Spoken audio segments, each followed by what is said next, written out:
at Taurus Littrow.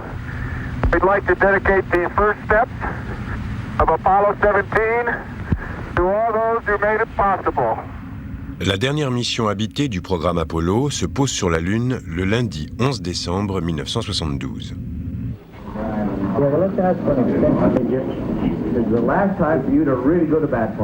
Les astronautes alunissent près du cratère Littrow, dans les monts Taurus. La 6e et dernière mission lunaire habitée dure 12 jours et demi. Utilisant le module lunaire Challenger comme base, les astronautes Eugene Cernan et Harrison Jack Schmitt passent 75 heures sur la Lune, tandis que Ronald Evans demeure en orbite à bord du module de commande America. En raison de restrictions budgétaires, la NASA a dû annuler les 3 dernières missions du programme et l'intérêt du public pour le vol Apollo 17 n'est plus le même que lors des premiers alunissages.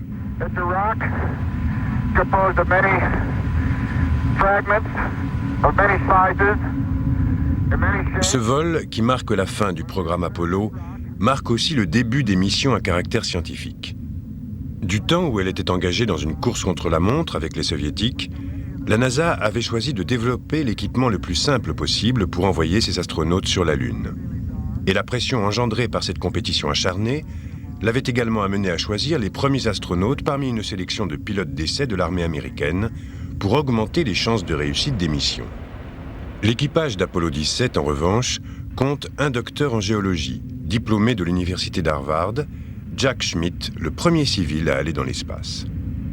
Et lorsque l'équipage américain prélève au cours de la mission des échantillons de sol lunaire au cratère baptisé Shorty, la présence d'un scientifique se révèle précieuse. Oh, hey!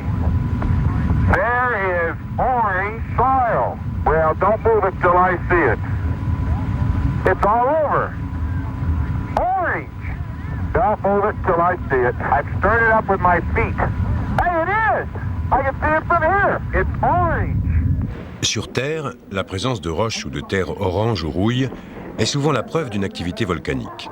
Les échantillons trouvés sur le sol du cratère Shorty se sont avérés être composés de petits fragments volcaniques, vitrifiés et sphériques, preuve géologique que le sol lunaire a bien été un temps en fusion. En fait, ces fragments se sont formés à la suite d'une rencontre de l'astre avec une météorite, responsable de la formation du cratère Shorty. I'd like to just let what I believe history will record that America's challenge of today has forged man's destiny of tomorrow. La présence d'un géologue sur Apollo 17 pour la dernière exploration géologique de la Lune est le signe d'une évolution dans le programme spatial américain. Désormais, l'exploration spatiale sera scientifique, l'ère des astronautes scientifiques a débuté.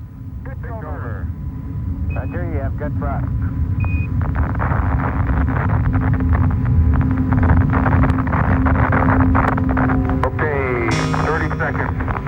308 your number. Take off your 1,500 feet, and H-dot looks good.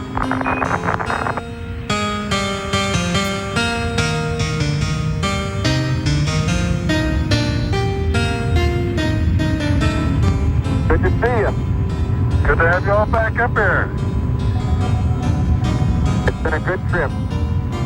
Man, that Challenger's a beautiful vehicle. You betcha. Les échantillons de sol lunaire recueillis au cours des différentes missions Apollo ont permis aux géologues de décrire avec certitude la formation des bassins et des chaînes de montagnes sous l'action de bombardements de météorites et la naissance des mers suite à la remontée en surface de nappes de lave venues du cœur de l'astre. Grâce à la découverte de poussières volcaniques orange et noires sur le sol du cratère Shorty, ils ont pu mieux comprendre la phase d'évolution qui a fait apparaître les mers lunaires, cet ensemble de taches sombres visibles depuis la Terre. Et la carte d'autres régions aux caractéristiques similaires établie en orbite par Jack Schmitt a également contribué à une meilleure compréhension du phénomène.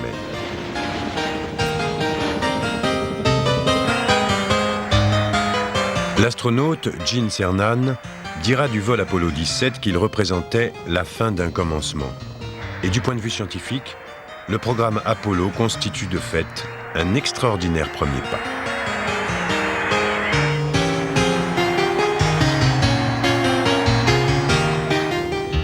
Au-delà de leur intérêt scientifique et de leur portée historique, les missions Apollo ont été l'occasion d'observer le comportement d'êtres humains vivants et travaillant hors de l'environnement terrestre.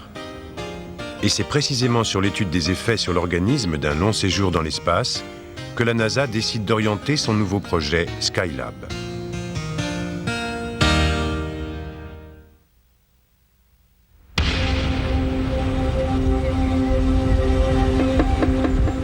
En perfectionnant les véhicules de lancement destinés à leurs programmes spatiaux, Américains et Soviétiques avaient deux objectifs. Construire des fusées suffisamment puissantes pour s'arracher à l'atmosphère terrestre et évaluer l'impact des vols spatiaux sur l'organisme. Et leurs efforts ont payé, enrichissant notre connaissance de la physiologie humaine.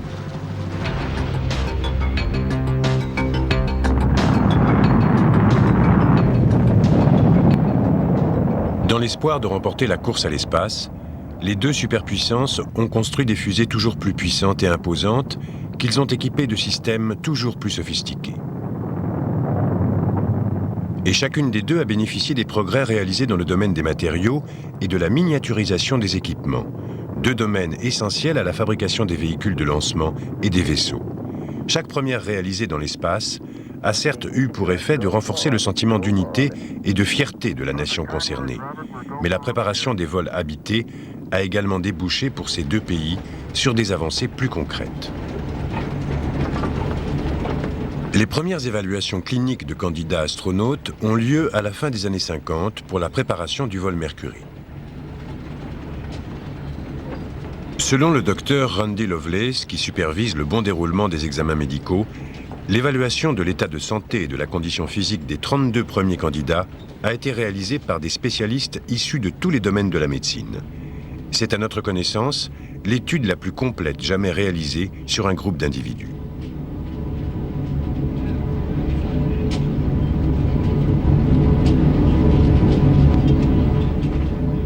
Une fois établies les qualités physiques de chaque candidat, les médecins procèdent à l'évaluation de leur endurance physique et psychologique. L'importance du nombre de jets produit lors du décollage d'une fusée et lors de sa rentrée dans l'atmosphère, ainsi que les effets de l'état d'apesanteur sur les astronautes, inquiètent la NASA. Une fois en orbite, comment les astronautes réagiront-ils à l'exiguïté et à l'atmosphère artificielle du vaisseau? Risquent-ils de conserver des séquelles de leur séjour prolongé en apesanteur? Pour mieux comprendre le comportement et la réaction des astronautes aux vols spatiaux, la NASA entreprend une série de simulations et de tests de stress. Car il ne s'agit pas seulement de survivre dans l'espace, il faut aussi pouvoir accomplir des tâches complexes en situation de stress physique et mental extrême. Les premiers astronautes sont initiés au phénomène d'apesanteur lors de vols paraboliques en avion, qui permettent de reproduire l'état d'apesanteur durant 30 à 40 secondes.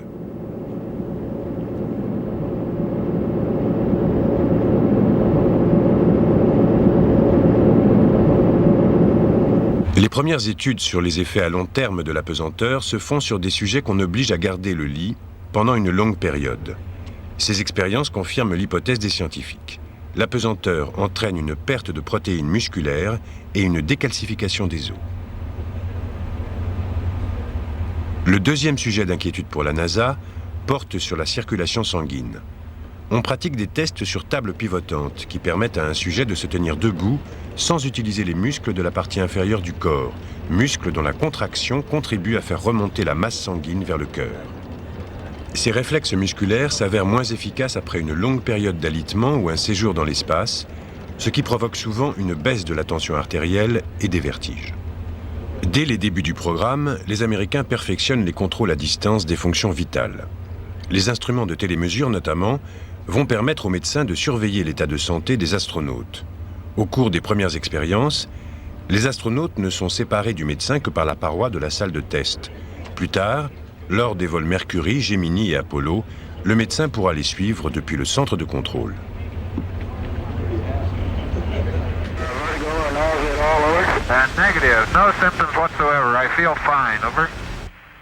En parvenant à surveiller depuis la Terre l'état de santé des premiers astronautes, en particulier lors des missions Apollo, les Américains font progresser les méthodes de soins et de mesure des fonctions vitales à distance.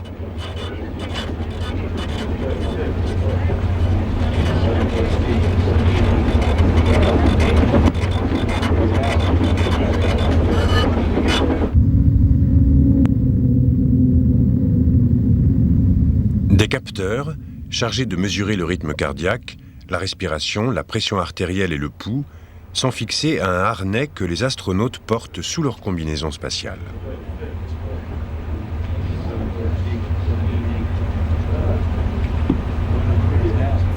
D'autres capteurs permettent aux médecins du centre de contrôle de Houston d'enregistrer l'activité cérébrale des astronautes pendant leur sommeil ou en période d'activité. Pour le programme Apollo, les Américains remplacent la table pivotante par un caisson LBNP qui leur permet de mener des expériences plus poussées sur le système cardiovasculaire. En introduisant un sujet dans ce caisson qui a pour fonction de réduire la pression exercée sur la partie inférieure du corps, les scientifiques observent une modification de la circulation sanguine et de la tension artérielle. Les missions Apollo permirent ainsi de réaliser une première, un médecin conseillant des astronautes depuis la Terre, l'équivalent d'une visite médicale à 400 000 km de distance. Ce fut le cas notamment lors de la mission Apollo 14, lorsque le médecin recommanda aux astronautes Alan Shepard et Ed Mitchell de se ménager des temps de repos pendant l'ascension d'un cratère.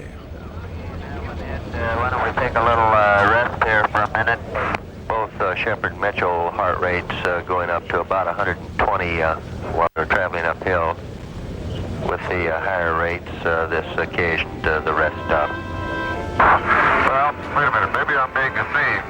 With this slope, the sun angle is entirely different than it is on the flatland. The craters look sharper.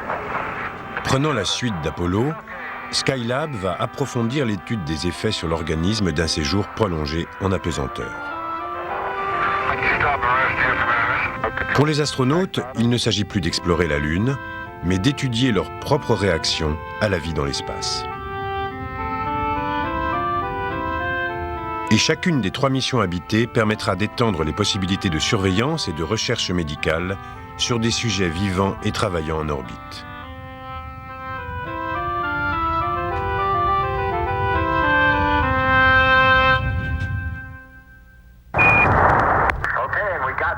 Dès 1965, la NASA envisage de placer une station spatiale en orbite terrestre. Elle veut en faire un laboratoire capable de tester la capacité des astronautes à faire de longs séjours dans l'espace et une station relais pour les projets de colonisation de la Lune et d'exploration de la planète Mars.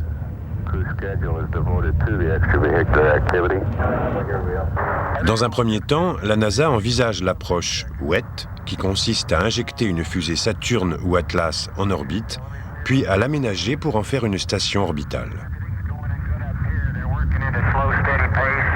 Un projet qui aboutirait à terme à la création d'une plateforme ou d'un atelier.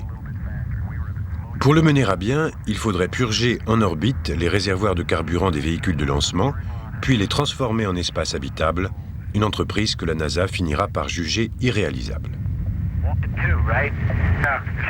Malgré la réussite et le bien fondé des missions Apollo, l'intérêt des Américains pour le programme spatial décline après les premières missions lunaires. Et au début des années 70, la NASA doit faire face à des restrictions budgétaires. Elle décide donc d'annuler les 3 dernières missions lunaires pour se concentrer sur son projet de station orbitale Skylab. La station sera conçue à partir d'une fusée Saturne V et de 3 capsules récupérées du programme Apollo. Le 3e étage d'une fusée Saturne V est ainsi reconverti en espace habitable et en laboratoire ou atelier orbital.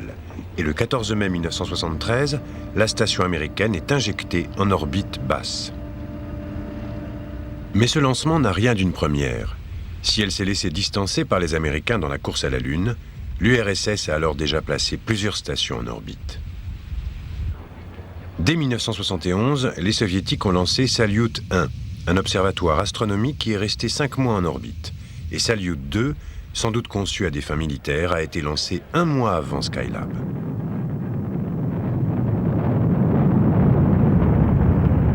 Pour injecter Skylab en orbite à 430 km de la Terre, les Américains utilisent le dernier de leur immense lanceur, Saturne V.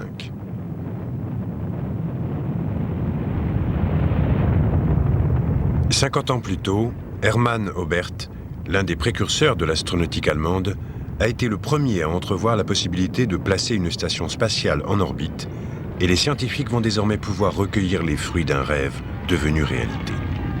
Car une fois en orbite, le premier laboratoire scientifique orbital américain pourra accueillir à son bord des astronautes-chercheurs américains.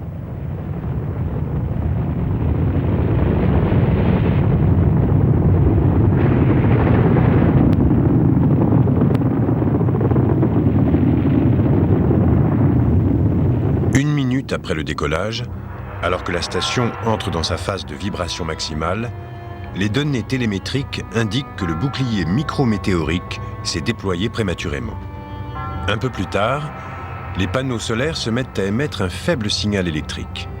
La station atteint l'orbite visée avant que le centre de contrôle américain ait réussi à comprendre la nature de l'incident. Dès les premières révolutions, la température commence à monter à l'intérieur du vaisseau. Les Américains supposent que le bouclier micrométéorique, qui protège l'engin du Soleil, s'est arraché en se déployant prématurément. Et les signaux électriques émis par le vaisseau indiquent que le panneau solaire ne parvient pas à se déployer. Après quelques heures en orbite, la température à l'intérieur du vaisseau atteint déjà 88 degrés. La NASA décide d'ajourner le lancement de l'équipage prévu pour le jour suivant, jusqu'à ce que le problème soit résolu.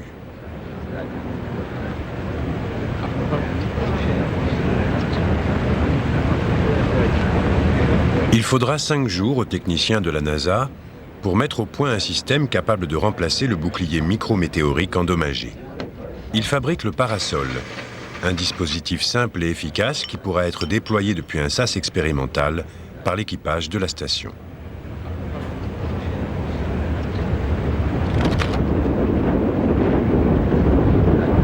Les astronautes emporteront également un panneau solaire à 2 pans déployables qui fera office de système de rechange.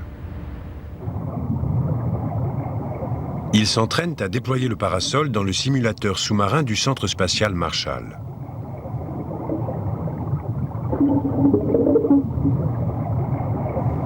Mais en l'absence de données précises sur l'ampleur de l'avarie, les manœuvres de réparation de l'aile solaire devront être finalisées sur place.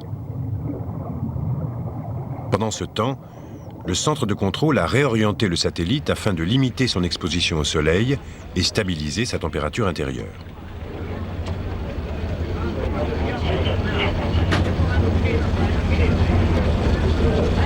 Heureusement, le système de production d'énergie solaire sans lequel la station ne serait plus habitable n'a pas subi de dommages trop importants.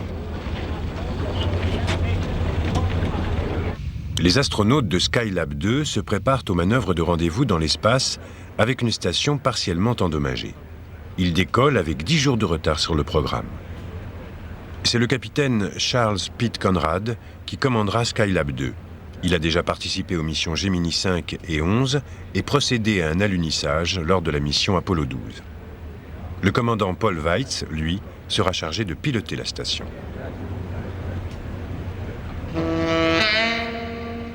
Et le docteur Joseph Kerwin sera présent en qualité d'astronaute scientifique. Il sera le premier médecin américain dans l'espace.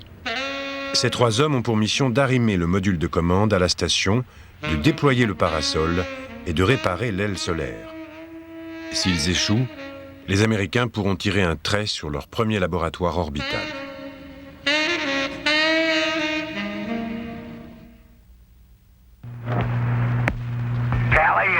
Skylab. We got her in daylight at 1.5 miles, 29 feet per second.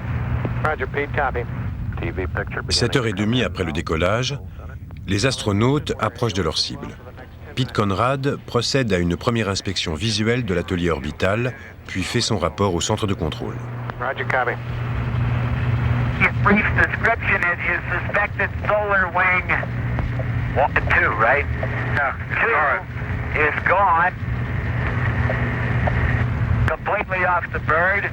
Solar wing 1 is in fact partially deployed, and the reason that you've got different readings not symmetric between your 3 solar panels is there's a bulge of meteorite shield underneath it in the middle, and it looks to be holding it down.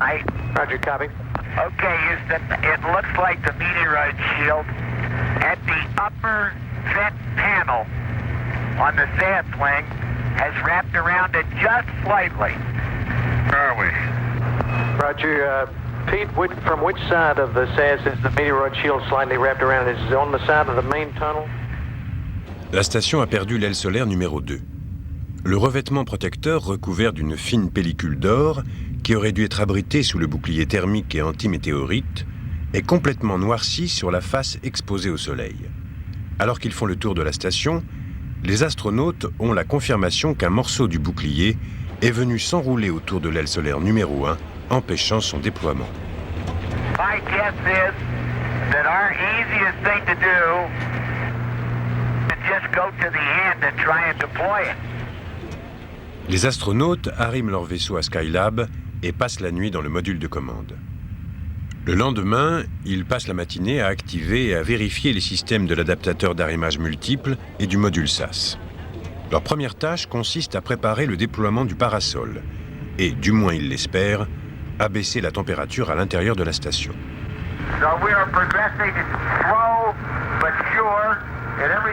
Arrimée au module de commande, la station mesure plus de 37 mètres de long et pèse 84 tonnes, soit 3 fois plus que la station soviétique Salyut qui l'a précédée dans l'espace. L'atelier orbital, quant à lui, mesure 15 mètres de long et 7 de large. Il est composé de 2 grandes cabines qui constituent les zones de travail et les quartiers d'habitation.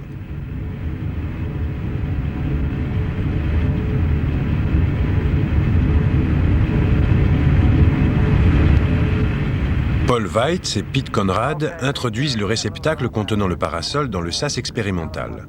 Joe Kerwin, resté à bord du module de commande, observe la manœuvre.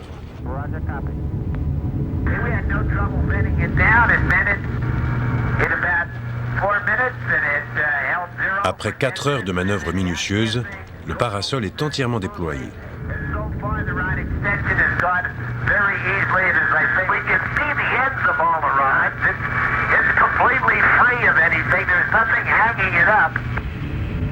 La température commence à baisser à l'intérieur de la station et au bout de quelques jours, Skylab est de nouveau habitable.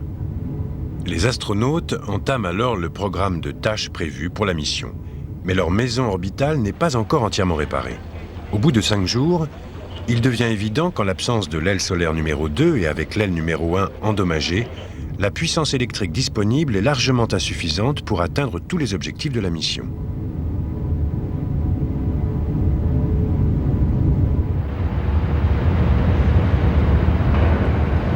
Il va falloir déployer l'aile coincée. Au Centre spatial Marshall, les techniciens élaborent et testent des manœuvres de déblocage du panneau solaire qui sont ensuite communiquées aux astronautes.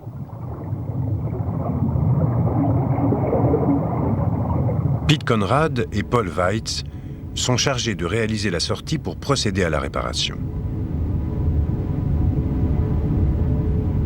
Il faudra plus de 3 heures à Pete Conrad pour se positionner correctement et parvenir à détacher le morceau de bouclier antimétéorite qui avait empêché le déploiement de l'aile solaire.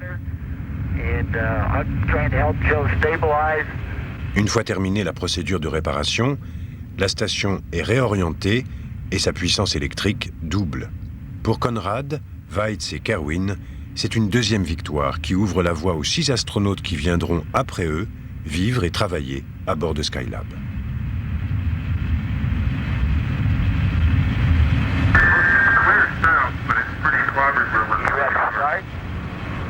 Got a tape motion light. Mark S192, I got a ready light. We just came out from over the clouds. How about that? Auto sequence start on 90 and you go. Avant de lancer le programme Skylab, la NASA avait déjà étudié au sol les effets de l'apesanteur sur l'organisme avant et après les missions spatiales. Mais avec Skylab, elle pourra conduire toute une série d'expériences à bord de la station afin de déterminer l'impact de la microgravité sur l'organisme. En moyenne, les équipages de Skylab passent en état d'apesanteur 4 fois plus de temps que les astronautes des plus longues missions lunaires. C'est essentiellement au niveau de l'appareil cardiovasculaire que les astronautes s'attendent à observer les modifications physiologiques les plus manifestes. Tous les 4 jours, les membres d'équipage se soumettent à des tests en caisson LBNP. La pression exercée sur la moitié inférieure du corps est réduite et les conséquences sur l'appareil cardiovasculaire sont évaluées en notant le rythme cardiaque, la pression artérielle et le volume des jambes des astronautes. Ces expériences confirment que sous l'action de la microgravité, le système cardiovasculaire est soumis à un certain stress. Mais elles révèlent également que le phénomène ne s'aggrave pas avec le temps.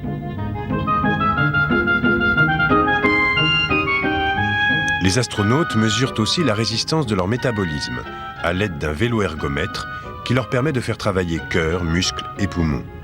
Il s'avère que leur capacité à exercer une activité physique n'est en rien modifiée par la microgravité. L'équipage teste aussi le vélo-ergomètre comme moyen de prendre de l'exercice. Ideally, the handlebars would be longer than they are now and would kind of sweep down around you so you could grab them in the right place. Au 28e jour de sa mission, le premier équipage de Skylab procède à un autre examen qui permettra d'approfondir l'étude des effets de la microgravité sur l'organisme. Un prélèvement sanguin qui sera analysé au sol à leur retour. Sur chaque mission, on étudie les cycles de sommeil d'un des membres de l'équipage. L'astronaute choisi porte un bonnet équipé d'électrodes. Celles-ci enregistrent des signaux analogiques qui sont transmis sous forme numérique au centre de contrôle via les instruments de télémesure. On étudie également les effets de l'apesanteur sur l'appareil vestibulaire de l'oreille interne. La microgravité a pour effet de diminuer le sens de l'équilibre, la capacité à s'orienter et la perception de l'espace. Mais toutes les études physiologiques menées lors de cette première mission Skylab ne sont qu'un premier pas vers la compréhension des effets d'un séjour prolongé en apesanteur. L'année suivante, la NASA envoie 2 autres équipages sur Skylab. Et l'essentiel des découvertes faites dans l'espace sont le résultat de ces 2 missions.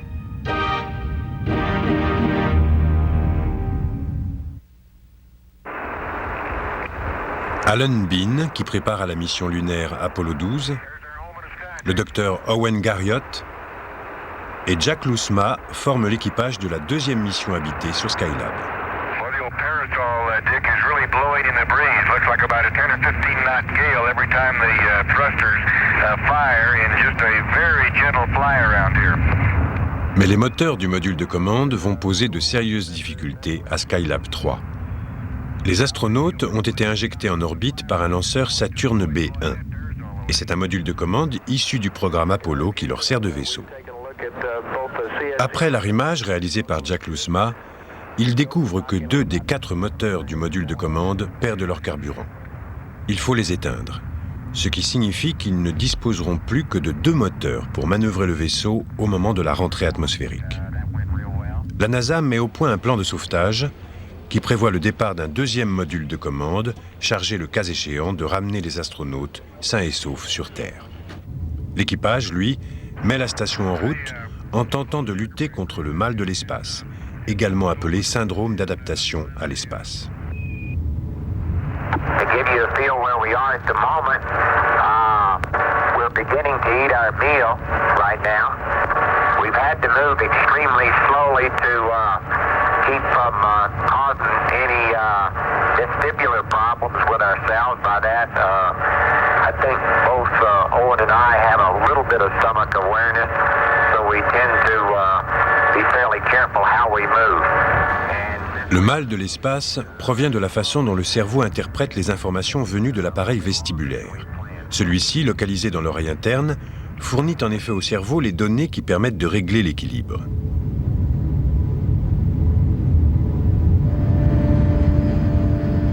Et c'est avec les missions Skylab que la NASA a commencé à étudier les effets de la microgravité sur l'appareil vestibulaire et à rechercher les causes du mal de l'espace.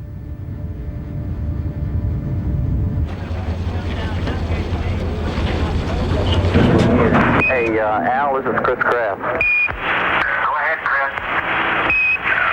As far as the RCS system is concerned, we really can't determine at this particular moment whether we have a generic problem or whether we have some 2 unique problems with these quads. Le problème posé par les moteurs du module de commande ne trouvera pas de solution avant la mi-septembre. Et les astronautes vivront avec cette inquiétude durant pratiquement toute la durée de la mission, soit 59 jours. Finalement, le plan de sauvetage dans l'espace ne sera pas nécessaire. Avant que les astronautes ne s'apprêtent à prendre le chemin du retour, la NASA a réussi à mettre au point un plan d'urgence qui leur permettra d'effectuer des manœuvres de rentrée à l'aide des 2 seuls moteurs encore en état de marche. Le Saturne B1 et le module de commande qui aurait dû réaliser l'opération de sauvetage restent au sol. L'équipage de Skylab 3 poursuit l'étude de l'impact d'un long séjour en apesanteur sur le système cardiovasculaire et le métabolisme. Ils notent leur consommation quotidienne de nourriture et de boissons et effectuent des prélèvements sanguins réguliers pendant toute la durée de la mission.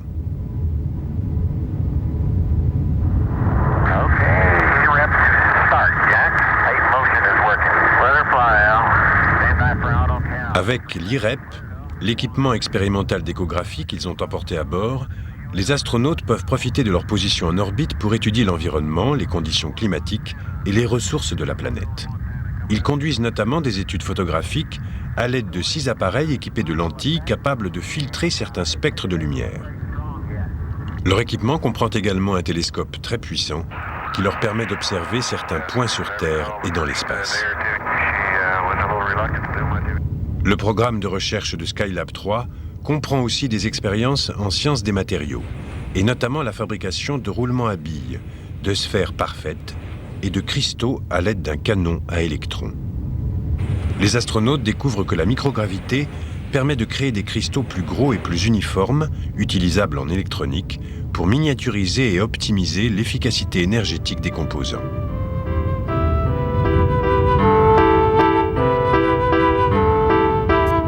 Les astronautes de Skylab 3 passent 59 jours à bord de la station.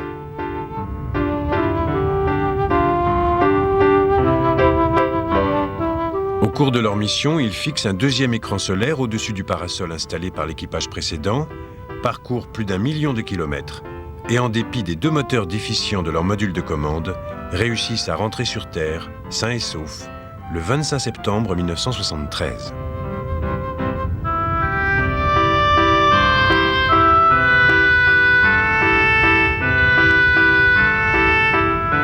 La mission Skylab 4 est retardée d'1 semaine en raison de fissures apparues dans le lanceur Saturne B1.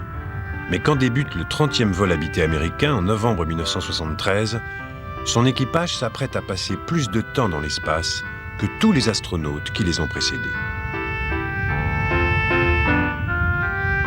Pendant la durée totale de leur séjour, soit 84 jours, ces astronautes effectueront 1200 révolutions autour de la Terre. Ils réaliseront 56 expériences relatives à la microgravité et remporteront avec eux des milliers de clichés de forêts, d'exploitation agricole et de voies navigables, ce qui portera le nombre de photographies des ressources terrestres prises au cours des 3 missions habitées sur Skylab à près de 40 000. William Pogge, le docteur Edward Gibson et le commandant Gerald Carr, qui forment l'équipage de Skylab 4, n'étaient jamais allés dans l'espace avant cette mission.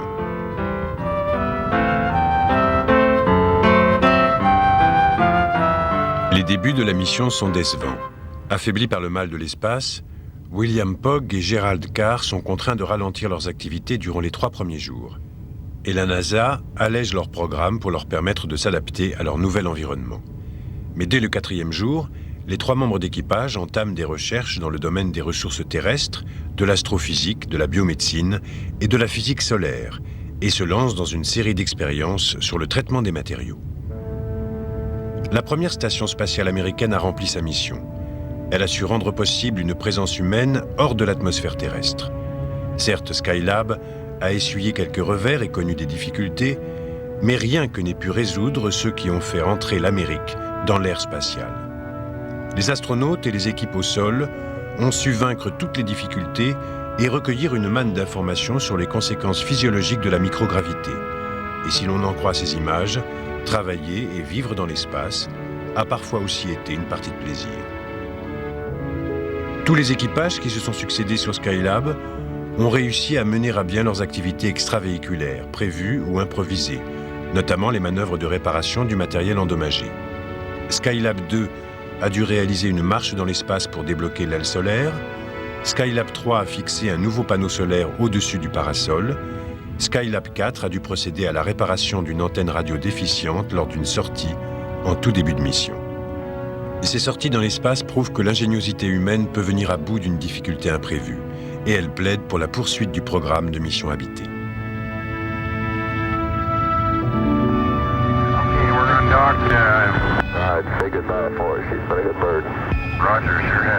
L'équipage de Skylab 4 amérit le 8 février 1974.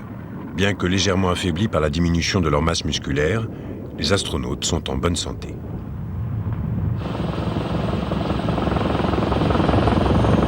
Avec William Pogg, Edward Gibson et Gerald Carr, la station spatiale américaine a vu partir ses derniers visiteurs. Mais la longueur de leur mission est très prometteuse pour de futurs vols spatiaux de longue durée. Skylab demeure en orbite jusqu'en 1979. Au cours des 6 années qu'elle a passées dans l'espace, la station a réalisé près de 35 000 révolutions terrestres et parcouru plus d'1 milliard de kilomètres. Le 11 juillet, elle se désintègre en rentrant dans l'atmosphère.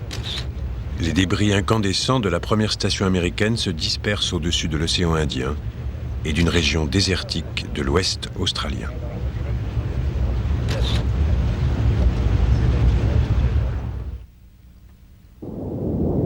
La NASA souhaite mettre au point un deuxième laboratoire orbital habitable pour poursuivre les expériences entreprises sur la première station.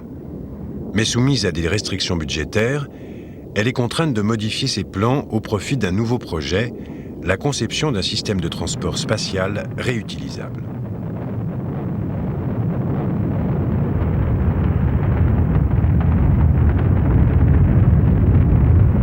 La navette spatiale américaine, lancée pour la première fois en 1981, est un lanceur réutilisable équipé d'ailes Delta. Elle est injectée en orbite au moyen de fusées et en fin de mission, rentre dans l'atmosphère en planant et se pose sur une piste d'atterrissage.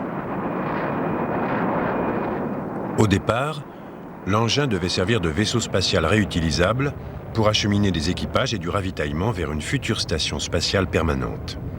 Mais la NASA l'a lancé à maintes reprises pour placer des satellites et des sondes interplanétaires en orbite, larguer et réparer le télescope Hubble et poursuivre ses recherches sur la microgravité en l'utilisant comme station spatiale temporaire.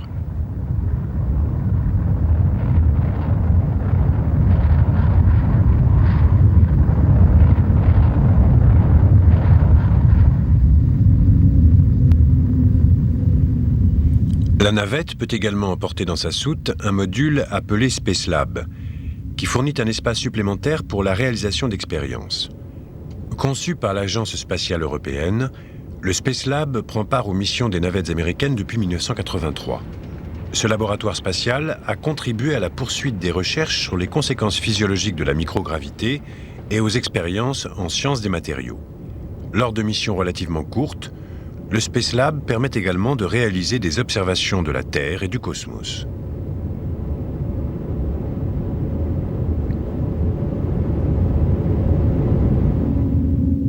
Du côté russe, Mir, la 3e génération de stations spatiales, remplace depuis de nombreuses années les stations Salyut comme base de recherche et d'expérience dans le domaine de la microgravité. Lancée en février 1986, la station Mir est satellisée à environ 350 km de la Terre, une orbite basse qui a pour effet de la soumettre à l'attraction terrestre. Les cosmonautes sont donc chargés de la maintenir en orbite à l'aide de 2 moteurs embarqués ou occasionnellement par une poussée délivrée par un vaisseau venu s'arrimer pour le réapprovisionnement. 3 modules supplémentaires sont venus agrandir la station russe et en plus de 10 ans, les équipages se sont succédés à son bord sans interruption.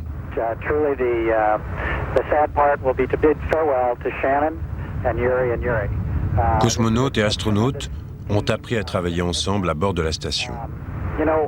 Et cette coopération scientifique a contribué au rapprochement des 2 anciens rivaux de la guerre froide.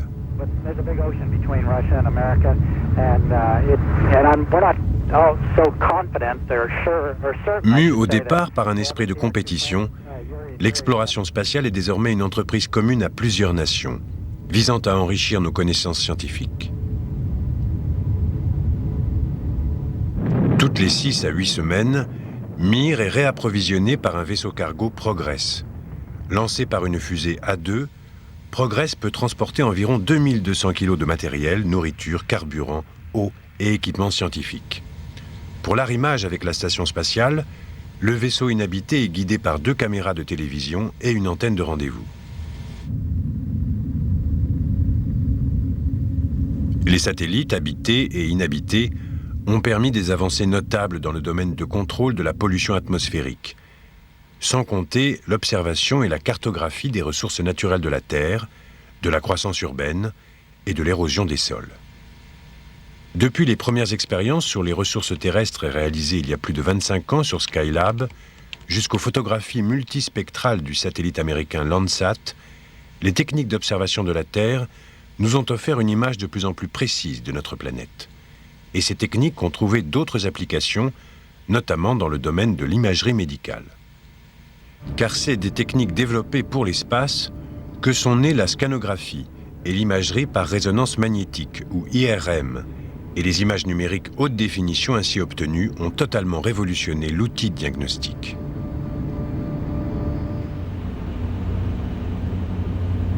Les images obtenues par scanographie sont en effet 10 fois plus précises qu'une radiographie classique, et l'IRM, elle, permet d'observer des tissus cérébraux, par exemple, jusqu'alors dissimulés par les os, autant d'innovations rendues possibles par des techniques liées à l'exploration spatiale.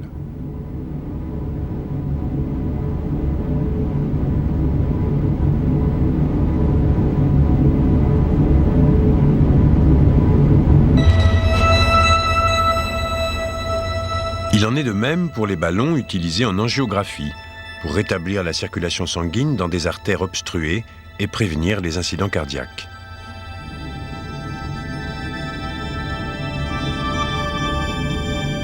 Ce sont les images numériques qui guident le chirurgien alors qu'il introduit le dispositif dans l'artère.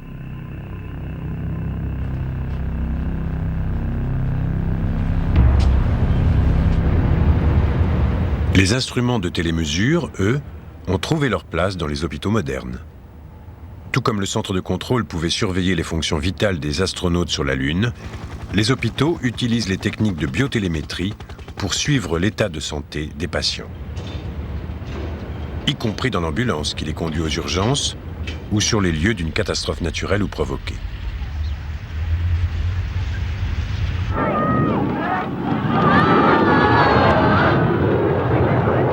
Les satellites météorologiques font eux aussi appel aux techniques de télémétrie pour transmettre les données qui serviront à prévoir la formation et l'évolution des perturbations atmosphériques, et donc à prévenir les populations de l'imminence d'un bouleversement climatique.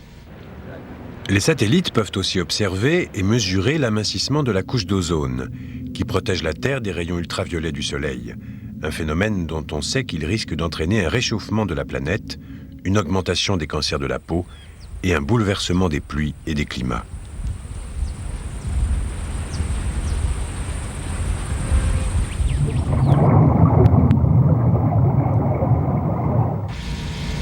Les 7 satellites Nimbus et les satellites de recherche en haute atmosphère de la NASA ont ainsi contribué à localiser le trou dans la couche d'ozone et à étudier sa formation saisonnière.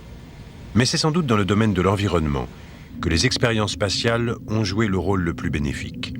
Grâce à elles, nous avons les moyens de mieux gérer nos ressources naturelles et de lutter contre la pollution de notre planète. Les progrès réalisés dans le domaine des sciences des matériaux, de la miniaturisation des composants électroniques, de la télémétrie, de l'imagerie numérique, de l'observation de l'environnement ainsi que dans la compréhension de notre physiologie sont tous le fruit des efforts déployés par les États-Unis et d'autres pays dans le monde pour mener à bien leurs programmes spatiaux.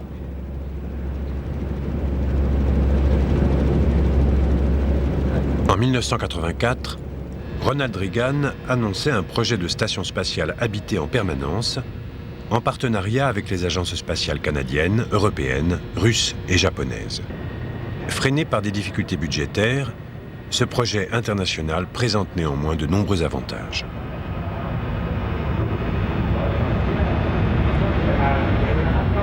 La station poursuivra le travail entrepris sur Skylab, Salyut, Spacelab et Mir.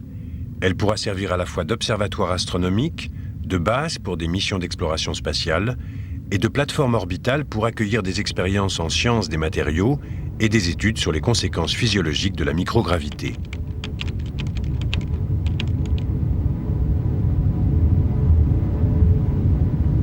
L'exploration spatiale continuera sans nul doute à multiplier les innovations et nul ne peut présager de l'ampleur des bienfaits qu'en retirera l'humanité. Mais au-delà des progrès réalisés en médecine et en sciences des matériaux, la vraie réussite des programmes spatiaux ne réside-t-elle pas dans la possibilité unique qu'elle nous a offerte d'observer notre planète depuis une distance inenvisageable auparavant? L'astronaute Rusty Schweickert, pilote du module lunaire d'Apollo 9, a réalisé une sortie dans l'espace pour photographier la Terre.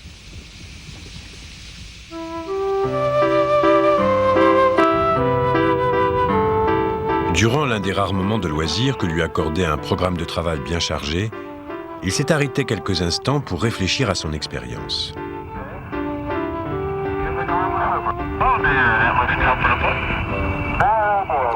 Nous avons vu notre planète, a-t-il dit, sous son vrai jour, lumineuse, bleue, superbe, flottant dans un silence éternel, peuplée de tous ses hommes, de tous ses frères, car nous savons désormais que nous sommes vraiment tous frères.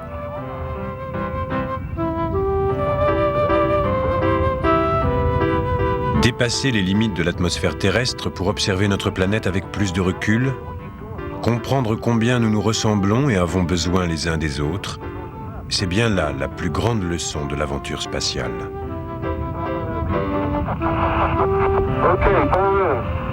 Okay, Dave, you gotta start getting your hands closed. Say again?